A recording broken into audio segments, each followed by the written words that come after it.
Jeffrey Thompson of Melbourne, with previous experience of Japan, and Bede Whiteman of Sydney are the men Cinesound sent to tell the world the story of Australia's to date numerically small but highly efficient part in the war in Korea.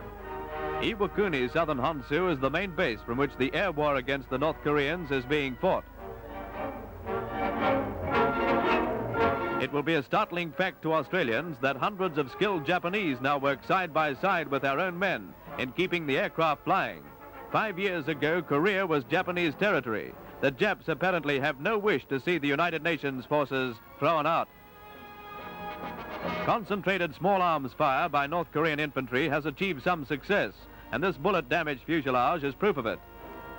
The hot seat. Japs ride in on 500-pound bombs for the Mustangs, which also carry rockets and heavy machine guns. They're hard-hitting fighters.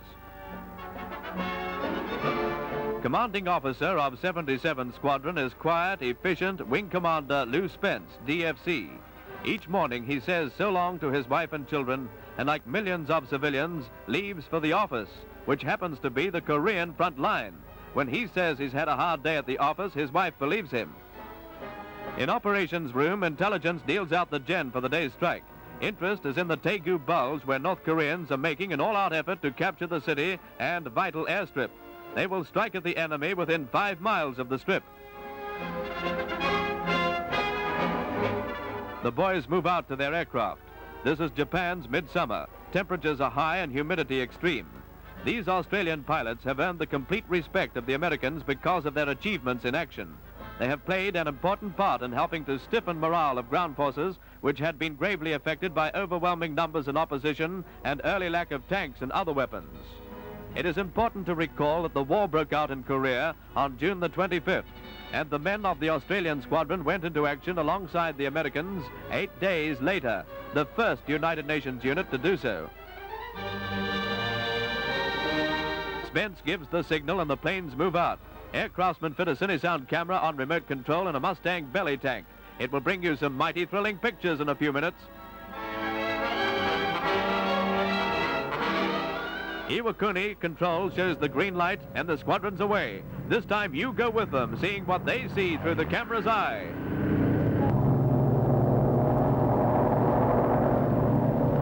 To Jap peasants, the Mustangs are a familiar sight, but it's doubtful if they realize their significance. They have little use for politics. That might apply to Spence's kiddies, too. Thompson flew in a Dakota loaded to the Plimsoll with bombs and rockets to rearm the Mustangs after their first strike. Whiteman rode in a Widoway, batting along at a rugged 180 miles per hour with the Mustangs throttled back so that he could hold them. The coast of Korea is ahead. The rugged terrain below will give a new appreciation of the enormity of the task of the raw, young American troops who first came to grips with the North Koreans in this type of country. The city of Daegu. It's a sizable town, largely evacuated because it's under northern shell fire. Tens of thousands of refugees from the north camp temporarily in that riverbed before continuing their weary, hopeless trek south. Air Force estimate of this mass living in tents is 40,000.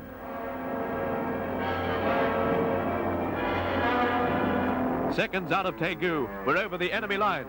Loosing rockets, bombs, and machine gun fire, the Australian-built Mustangs slash at troop concentrations. Guerrillas sheltering in foxholes and building the gooks like hounds on the scent. Let's go down with them.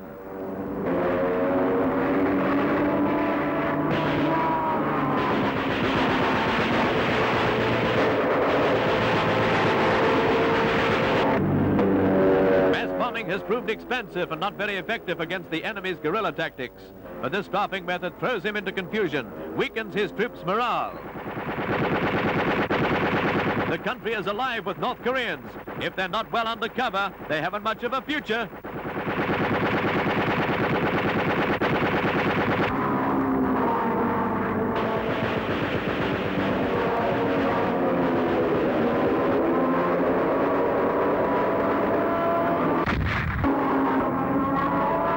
Of ammunition, the squadron turns for Daegu airstrip.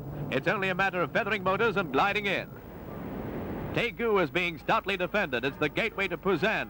the only worthwhile port still open to the United Nations, and through which must come the men and munitions for the inevitable drive north. The Mustangs are down for refueling and rearming, and the Dakota we brought with us sheds her cargo to Americans, Australians, Japs, and Koreans.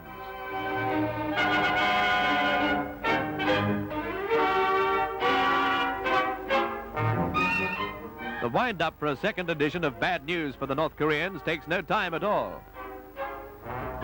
Meantime, let's look round the strip, beginning with what the Yanks still call the chow line, an expression perhaps a little near the knuckle in Korea. Americans and Australians work in the closest cooperation. Here are the beginnings, at least, of a real United Nations effort. A constant alert is maintained with glasses trained on the sky and the nearby hills. Off they go for another bash, as the Aussie pilots put it. The Mustangs are having it all their own way at present with practically no air opposition, but they often cop plenty from down below. Tanks are hidden in buildings, camouflaged as haystacks in daylight. Anything suspicious gets it.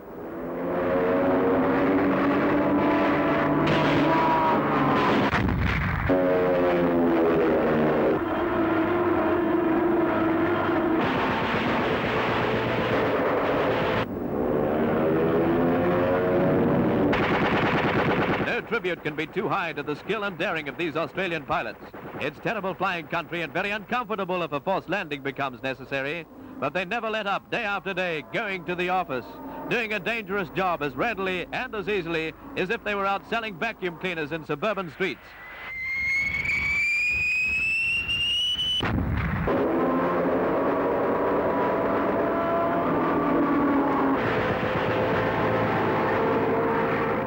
This valley's had it for today, and the enemy down there can't be as happy as he was. Probably a proportion of his numbers couldn't care less about anything, and won't anymore. That's the way it is in war. The strike has been highly successful, and Spence calls his squadron together and heads for home in Japan. Back at Iwakuni base, sirens wail as personnel practice air raid precautions, using the returning Mustangs as hostile aircraft. Should the enemy acquire bombers from somewhere or other, this airbase would be #1 objective. Any day, Iwakuni could be attacked. The fire tender stands by in case anyone comes to grief in landing.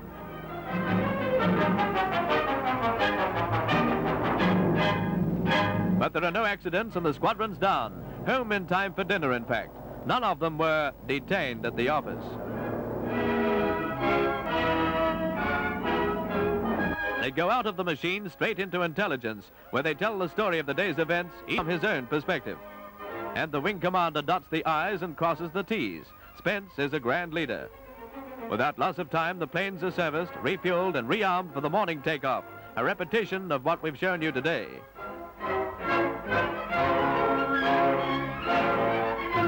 And then the mess for a beer and some first-class line shooting, as the boys call it. But you wouldn't find a boast in a cartload of their conversation. They are the real stuff, these young Australians, and American appreciation comes in an unexpected visit from American General George A. Stratmayer, commanding officer, Far East Air Forces, under whose general direction the squadron operates. The general pins the American Legion of Merit on Spence as a genuine tribute to his leadership and to the grand group of men he commands. It seems that in New Guinea and now in Korea, a link has been forged between the Australian and American people that will be forever indissoluble. Tomorrow the squadron goes out again, and the next day, and the next week, and the next month, until the job is finally done. The United Nations have begun something in Korea they must finish, or this long-suffering world will never again know the sweetness of peace in our time, wherein men can live without fear.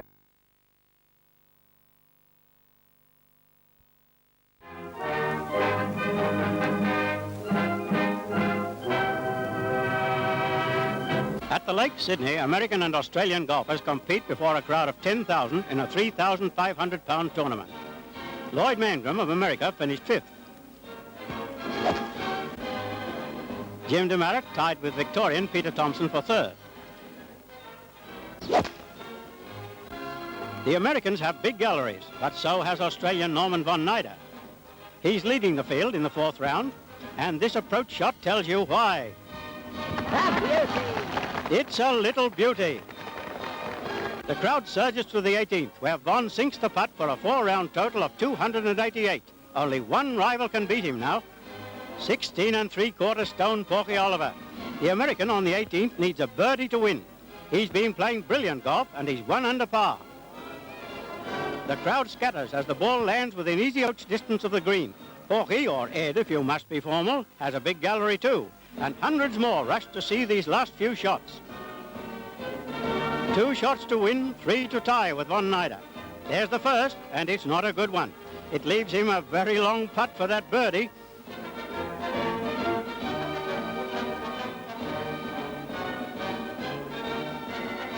"25 feet from the hole and 625 pounds. It's on its way, but Porky was too gentle, and it's 3 feet short.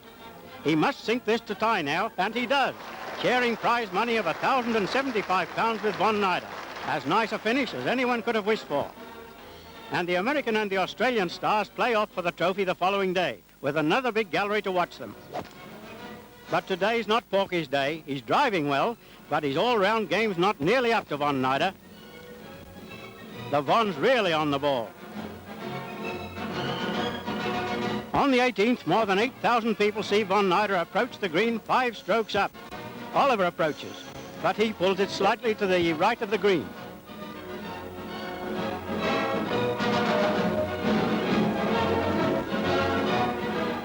If he played this shot yesterday, it might have been a different story. It's pin high all the way and leaves what to the American star is just a comfortable putt.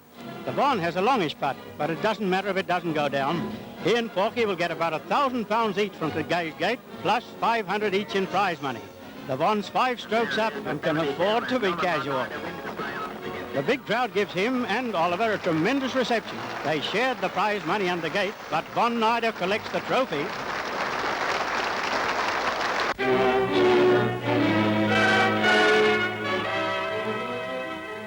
A great Australian has gone to join the illustrious band of men of British blood, whose names will always live as patriots and servants of their fellow men.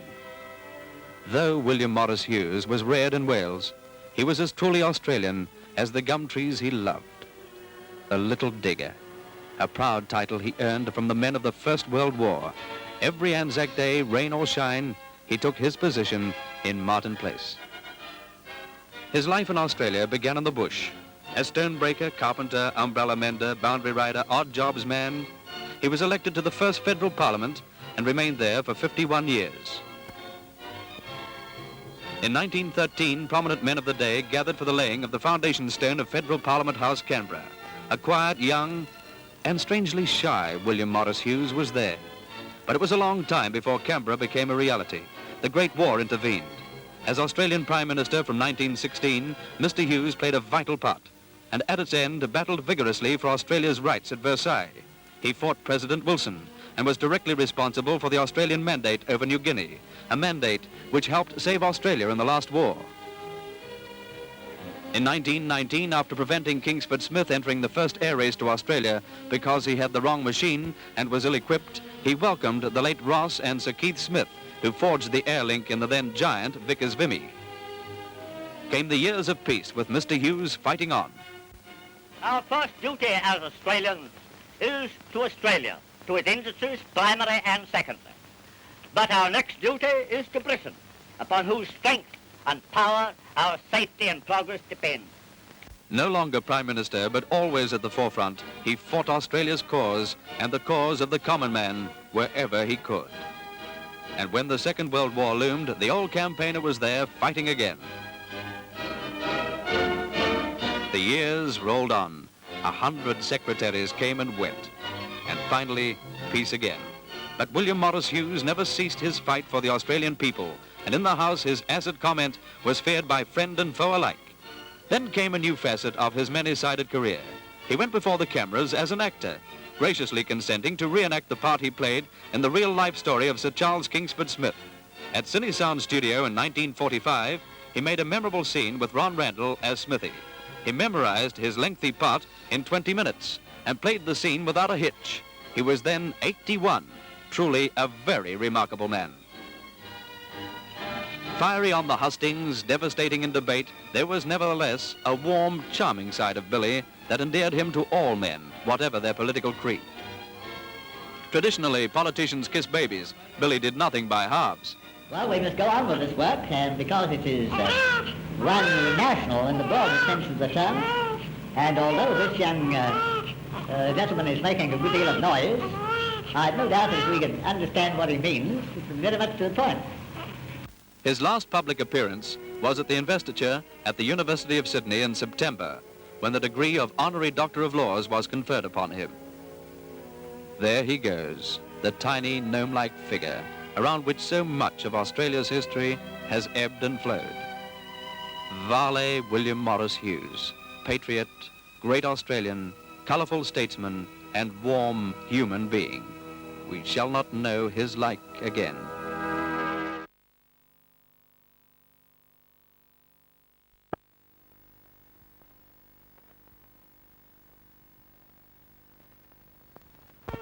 By plane from England, the British Minister for Supply, Mr. Duncan Sands at Wright, arrives in Sydney for vital talks. His visit will iron out final details of the extensive Woomera rocket range tests later this year. He'll have talks with Prime Minister Menzies, service chiefs and scientists on the spot at Woomera, but he won't see the big explosion.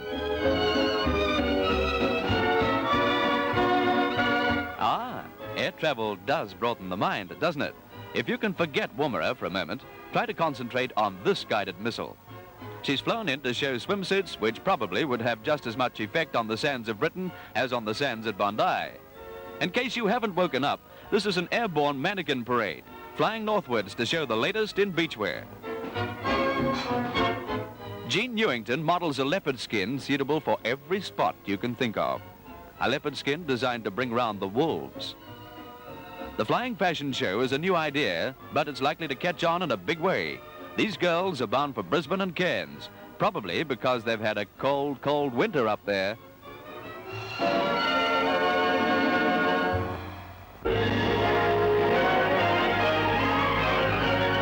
The grim battles of the New Guinea jungles come to life again in a remarkable diorama nearing completion in the Melbourne branch of the War Memorial offices. It's the work of sculptor Ray Ewers, who saw New Guinea firsthand as an official war artist. The diorama is of shaggy ridge, and when completed it will be 30 feet long, a truly three-dimensional picture. The figures of Australian troops and most of the foliage are of molded metal. This scene shows troops waiting to start an infantry assault. And another section depicts troops ministering to wounded natives in a village. The ubiquitous jeep is faithfully portrayed, spraying with DDT to prevent malaria. And with amazing realism, a Beaufort seems to fly over the jungle. This is truly a work of art.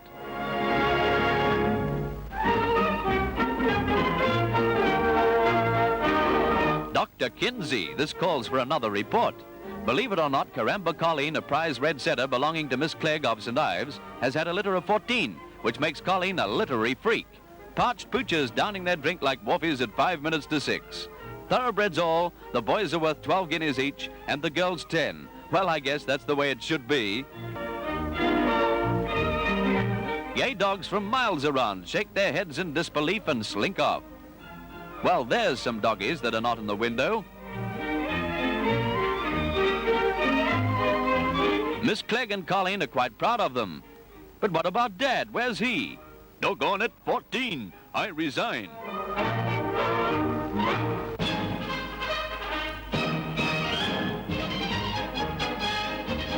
Drivers and crews in the Red X Round Australia Reliability Trial make final adjustments. There's well-known driver Jack Murray and Peter Anthill, favourite for the grueling 6,500-mile journey. Lex Davidson, another of more than 190 entrants. The gamest car in the event. Brother, what a load it's carrying.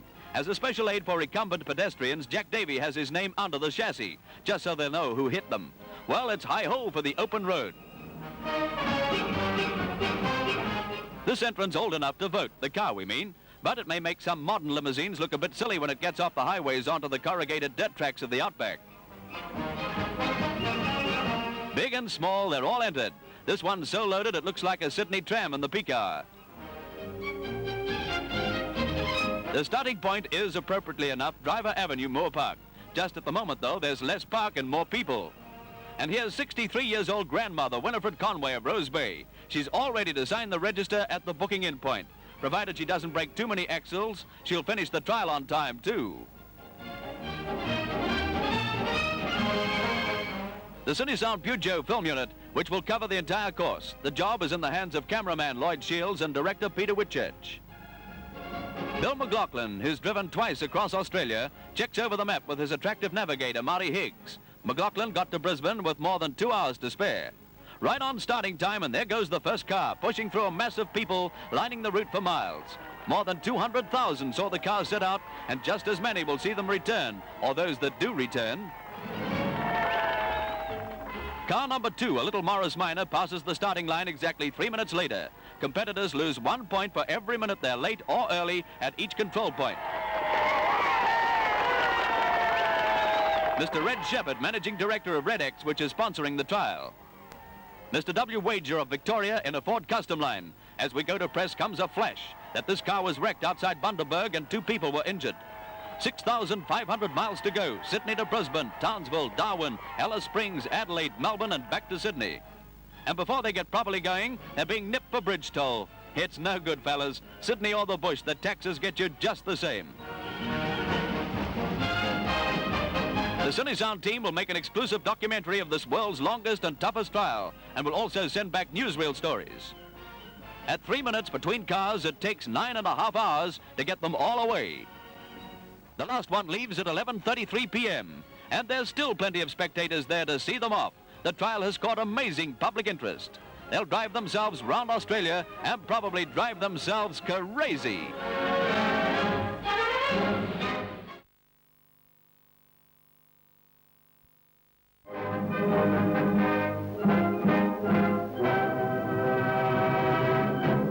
Red-X drivers hit the trail in North Queensland with more horror stretches ahead.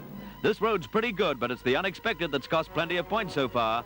And if this guy doesn't stop, he's going to hit that sugar train so hard, he'll be covered in molasses. Okay, he stopped. And others have stopped too, but for different reasons. Here is car 10 with driver Bland and his crew repairing parts broken over the last grueling section. Out of the trial and lots to put together again to get back home. The speed's on again, and cars and drivers are beginning to crack under the strain. It's a grueling race against time, and Borra's Volkswagen 120 just makes it with seconds to spare. He's not quite so lucky later on, and at the Tennant Creek, he was forced to withdraw. He's not alone either. Borra clocks in at the control, and a couple of minutes later, he's off again, temporarily. Bill McLaughlin gets out from under his custom line. He struck plenty of bad luck. Officials promised no car would survive without points lost, and the roads have taken care of it, if you can call them roads. This is really rugged. Imagine trying to average more than 40 over it. It's the world's toughest car trial, and then some. Creek beds to dust, and dust to the long, dry grass.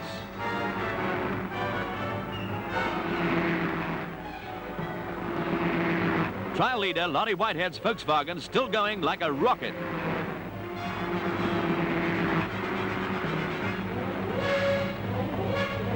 And look at this one. Must have been hit by a rocket. Car 44's certainly taken a drubbing. It's turned over but is still going strong when they reach Perth. Tough cars, iron men.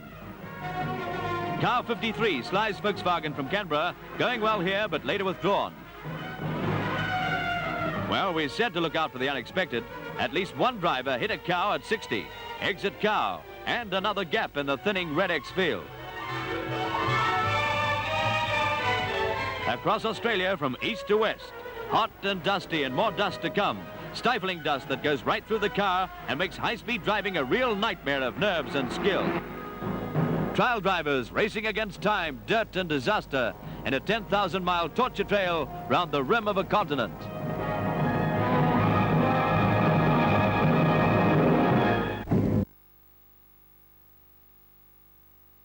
In the last 10 years, the steel industry has spent more than £60 million in its expansion program.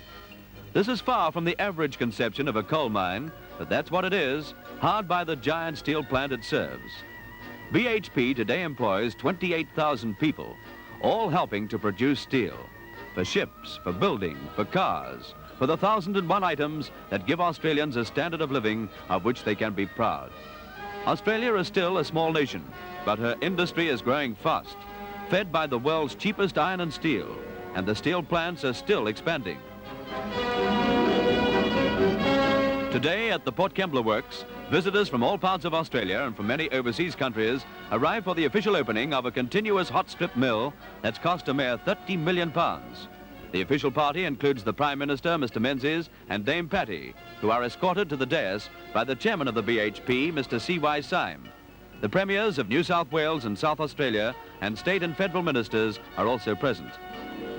At the opening ceremony, Mr. Syme introduces the Prime Minister, who, praising the industry's enterprise, says, on behalf of the government, of congratulating those who had the imagination to foresee it, those who had the skill to design it, those who have the managerial genius to produce this as part of a long line of successes, and I perform the mystic rite of turning to the left, pulling a switch, and hoping confidently for the best.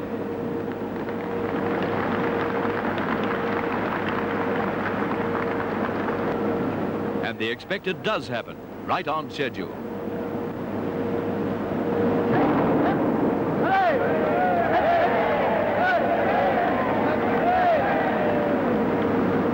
That piece of white-hot steel weighs 8 tons. It's 20 feet long and 6.5 inches thick when it starts its journey through the new mill. But by the time it goes through rollers during its third of a mile trip, it will emerge at the other end as a steel plate, wider, longer, and less than an inch thick.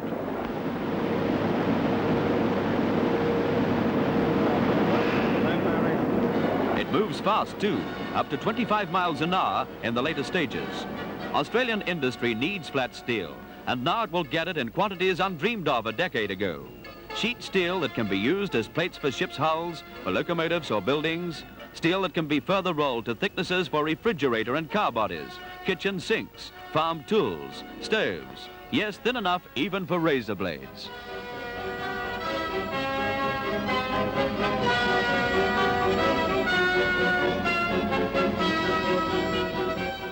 Finally, the steel is water-cooled. A long, perfectly finished sheet of fine quality steel ready for Australia's growing secondary industries. The mill Mr. Menzies has opened means big things to Australia, and though it's a triumph of ingenuity, enterprise and vision, it's by no means the end of the steel industry's expansion. Nearly £70 million will be spent in the next 10 years. A coil of steel over 1,000 feet long, produced in 3 minutes, an almost incredible performance. This continuous hot strip mill is the equal of any in the world. Its output of sheet steel will enable Australia to take giant strides forward in the realm of mass production. Australia's steel industry already has a worldwide reputation for its low-cost output. This output is expanding rapidly. Next year, the production at Port Kembla will be almost 50% higher.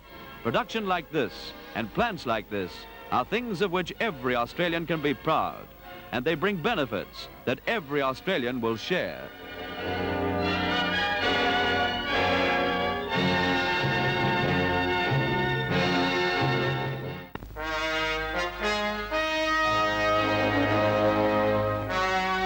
Rockhampton, thriving Queensland city on the Fitzroy River, celebrates its 100th birthday, looking on its achievements in the last century. It's just 100 years since the Archer brothers waited on the shore and saw rounding a bend in the river the Ketchy Lighter, bringing their brother Colin from Maryborough, the first vessel to navigate the Fitzroy. Today, descendants of those famous brothers reenact the scene. Now this time they're watched by a crowd of more than 12,000. In 1855, the originally Lighter brought supplies for the Archer brothers on Gracemere Sheep Station, but her entry into the river was the beginning of the settlement that has become Rockhampton. It was a happy reunion then, and it is again today. Happy because the citizens of this thriving city can see just how much progress they've made in the last 100 years, and they're proud of it, justifiably so. Overlooking the landing point in what now is Tanuba Park, the Premier of Queensland, Mr. Gare, unveils a granite block that commemorates the discovery of this rich district by the Archer pioneers. The mayor who did a wonderful job with Mrs. Philbeam. And then history turns to the spirit of marching and carnival with a brilliant procession through the city streets. The biggest crowd in Rockhampton's history sees more than 100 floats that represent the progress and wealth of the city. The floats themselves and other vehicles in the parade are worth nearly £250,000. The march of time. And for this city, it has not been time wasted, but time for progress. People whose ancestors came from afar watch the celebrations. And a witch doctor seems mighty camera conscious. On your way, mate. Prosperous years. Yes, a century of them.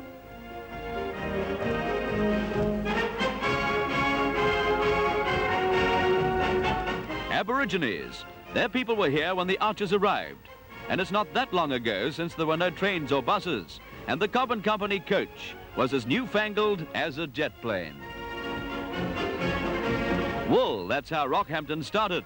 The sheep station at Gracemere's directly responsible for the founding of the city, directly responsible for the centenary, when Rockhampton really lets its hair down. The festivities go on far into the night, and with the spirit of carnival abroad, everyone's smiling, even if they're wearing outsized masks. Well, with a lot of celebrating ahead, it's a good idea to put on a bold front. The city is gay, taking time off for a giant birthday party to which every citizen is invited.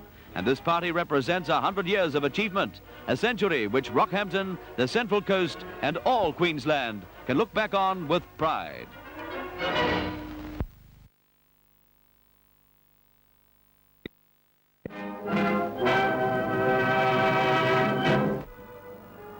Four people died when this light plane crashed into the Dandenong Mountains, Victoria. A Catholic priest was piloting the aircraft on a sightseeing trip from Moorabbin Airport when the plane dived into the mountainside in heavy rain. The crash is the first of 3 in 48 hours. The second near Rockhampton, Queensland, and the third near Lae, New Guinea. 11 people are killed. Police and Civil Aviation Department authorities begin on-the-spot investigations with Aero Club officials. In less than 2 days, 3 planes have plunged to earth, claiming the lives of 8 men and 3 women.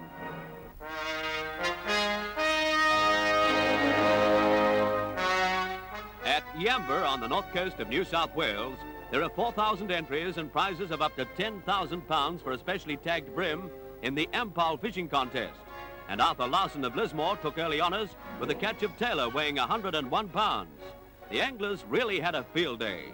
Just look at this beauty, a 45-pound jewie. The first day's haul totaled more than 1,500 pounds weight. Truly a fisherman's dream. Yes, even Mum's catch gets a trophy. And the officials are kept busy staggering the big catches to the official weighing in. 45-pounder jewies are common catches. As soon as they're weighed, the hungry anglers hurry off for dinner. Eating them is as thrilling as catching them. There's no room for remarks about fishermen's luck in the gigantic 10,000 pounds fishing contest.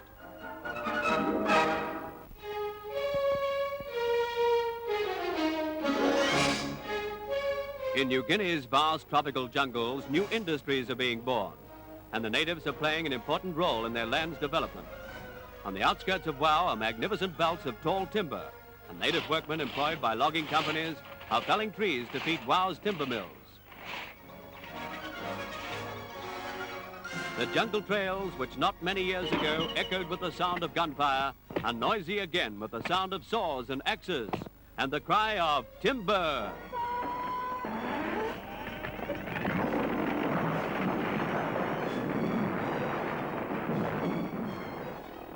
It's magnificent timber, this, tall and straight, but the felling is often the easiest part, for the jungle is thick, and the natives have to get special instruction for almost every tree before they can get it out. Mechanization is helping solve the problem, but it's often a tough haul even with a tractor.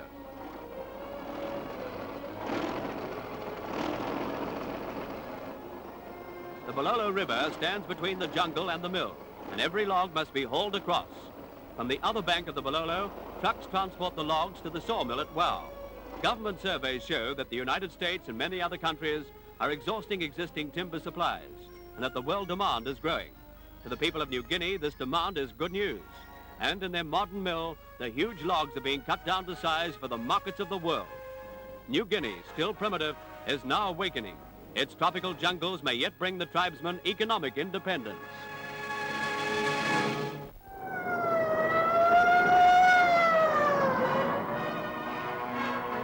Police guard a city from crime.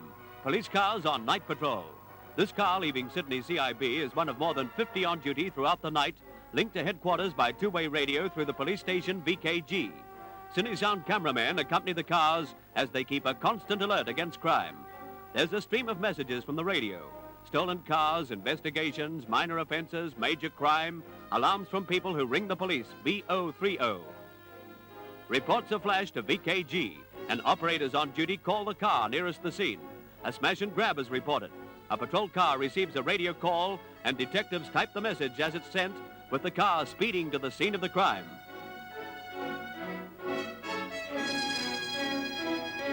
Spotlights flick through the night, probing store windows for damage, seeking suspects lurking in the shadows.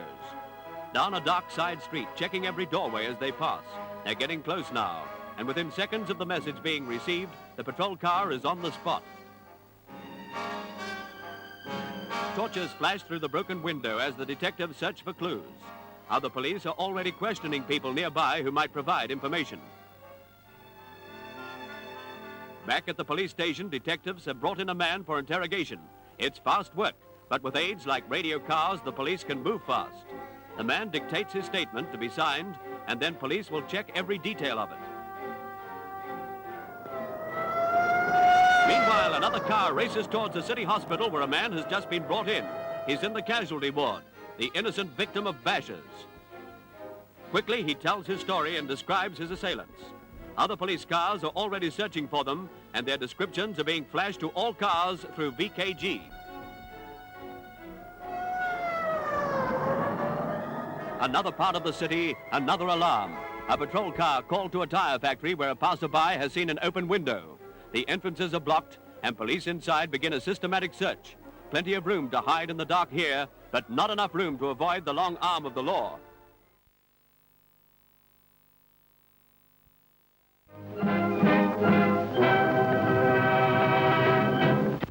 Pyjama parties have made news overseas, and now they make news in Australia as police raid a hotel at Surfers Paradise. The hotel is packed with merrymakers, some who've come by bus from Coolangatta to join in the fun. About 200 couples attend the party. Invitation is by entree card only, but it seems there are plenty of cards, and the dancers, young and old alike, are having a whale of a time. A previous party was raided by Brisbane licensing squad detectives, and outside the hotel, some 500 people wait for another raid tonight, but the guests just couldn't care less. In fact, it's all quiet, except for the band and the rock and rollers, until 10:25 p.m. Then 10 police move into the hotel. They stay for an hour taking names. It's as much fun as the pyjama party itself, and the police face a barrage of comments. A few bottles are confiscated. Blow me down, they won't even let a fellow finish. Not that he isn't a trier all the way. The raid ends after midnight, and then there's another one. But the pyjama party just goes on and on.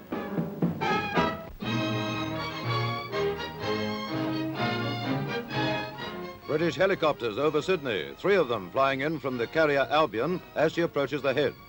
And here come some of the Albion's planes, writing her initial in the sky in a perfect demonstration of precision flying. Albion, with the destroyer Cossack, has visited New Zealand and Hobart and carried out exercises off the coast with New Zealand and Australian ships. She was the first British carrier fitted with an angled flight deck. Albion calls at Sydney en route to the Far East, and though the boys are a long, long way from home, there's a warm welcome for them, and none warmer than the one Lieutenant Coriston gets from his mother-in-law, Mrs. Mackay, and sister-in-law. Commanding the small force, which consists of a repair ship and tanker too, is Rear Admiral Begg. Australia says welcome to Albion, Cossack and their crews.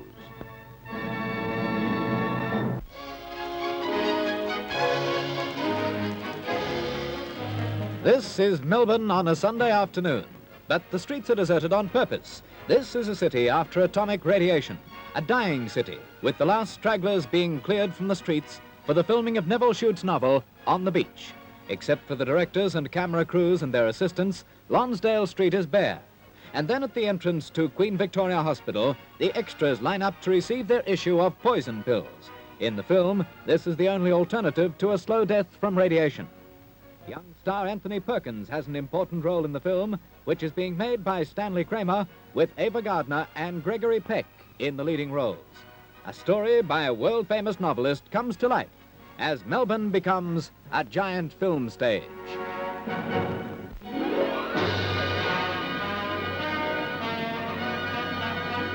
New Zealand's Southern Alps, some of the most breathtaking scenery in all the world. Here, some 250 miles from Christchurch, is Mount Cook, the highest peak in New Zealand, rising more than 12,000 feet. Amid this grandeur is a paradise for skiers, high up on the Tasman Glacier. There's the glacier now, 8,000 feet above sea level, and a perfect landing place for a plane with skis instead of wheels. What a way to ski.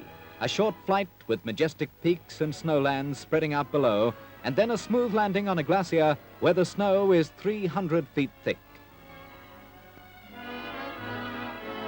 The landing is made on the highest part of the Tasman Glacier, and the skiers have but to fasten their skis, and the magnificent slopes stretch out before them, challenging and inviting. Here is thrilling sport, alone with nature, skimming across the top of never-failing snow. What can rival the beauty of surroundings like these? What can match the splendor of snow-covered peaks? Here, amid the majesty of the mountains, is a scenic playground never to be forgotten.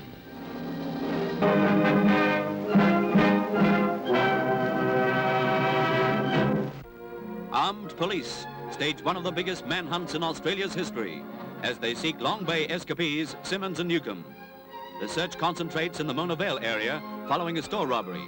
Then a fortnight after the jailbreak, a woman sees Newcomb with a car near the main gates of Centennial Park. A police car rushes to the scene and Newcomb gives up without a struggle. He is charged with murder of an Emu Plains warder, 3 robberies, and escaping from custody. Newcomb, aged 20, is immediately taken to the Criminal Investigation Branch for questioning. He gives police information and a squad of detectives goes to the showground to look for a hideout the 2 escapees had used for more than a week. The hideout is in the center of that stack of 50,000 bags of corn. Police say Simmons and Newcomb removed sacks to make a cavity in the pile and used wooden planks and 10-foot water pipes to hold the sacks in position on top of the cavity. Simmons and Newcomb both left this perfect hideout in search of food after they'd been here for a week. Newcomb was captured 2 hours after leaving the showground.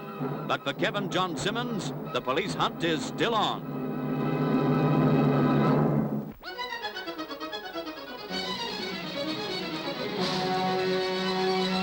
With 2 bands and 60 floats, Western Australia celebrates Timber Week with an impressive procession. Almost every aspect of the timber industry is represented. There are floats depicting everything made from wood, from floors to pleasure craft. There's even a wooden horse. A bit young, but it won't be long before he too appreciates the tremendous part that timber plays in the economy of Western Australia. This parade doesn't only salute timber, it's a welcome home to the West's own Joan Stanbury, Miss Australia for 1959.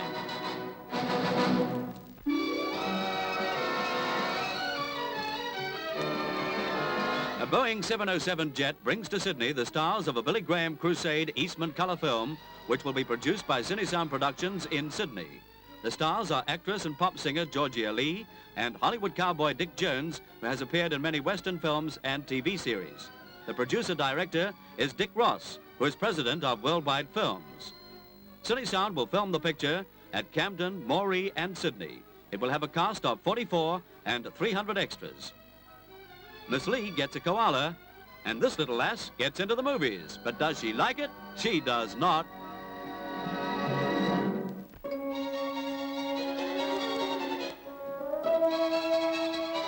A huge crowd sees the opening of Parramatta's new 140,000-pound swimming pool. But at the moment, not one of the 5,000 present has his eyes on the water, and you wouldn't either. There's quite a parade of bathing beauties. If this kind of attraction continues, the pool will be a great success. Olympic star Ilse Conrads gives an exhibition swim, and so does brother John. This pool is the first of 5, which Parramatta Council will build as a war memorial swimming centre. One will be heated and indoors. Separate pools for children, diving and teaching. The biggest swimming centre in New South Wales.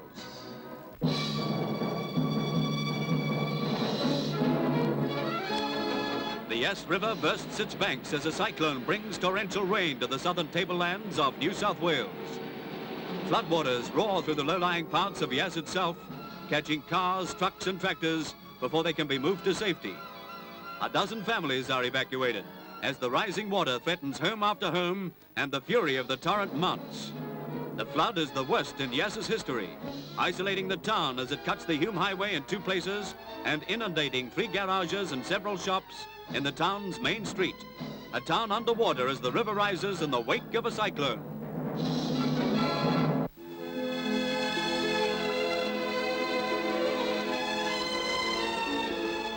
Thousands pay their last homage to John Joseph Carl, a man of whom Cardinal Gilroy said, "He was a leader of whom the people of this state were justifiably proud." Mr. Carl, who rose from humble beginnings, was Premier for a record-breaking term. With him at his first meeting of State Cabinet is Mr. Heffron, who succeeds him as Premier. After a recent visit to the United States, he said, "A great regard is held for the Australian, and we believe that what took place between America in the grim days of the war will also take place in establishing industries in this country and make for greater progress in this country of ours." His fervent desire to improve the state saw many tangible results. He opened the Carl Expressway, the beginning of a magnificent road linking northern and eastern suburbs. He believed in Australia and was determined to help to make it great. And so he warmly supported the giant Snowy Mountains hydroelectric scheme. With Victorian Premier Bolte, he saw project after project completed on the vast scheme. It was something for all Australians to cheer about. And during his long term of office, he has welcomed many distinguished visitors as first citizen of the state. And it was Mr. Carl, more than anyone else, who planned and worked to give Sydney an opera house of world standard. This will be one of his memorials. He saw the completed plans, and he saw the work of construction begin. Now, suddenly, John Joseph Carl is dead, and the state that he loved and served so well pays him homage.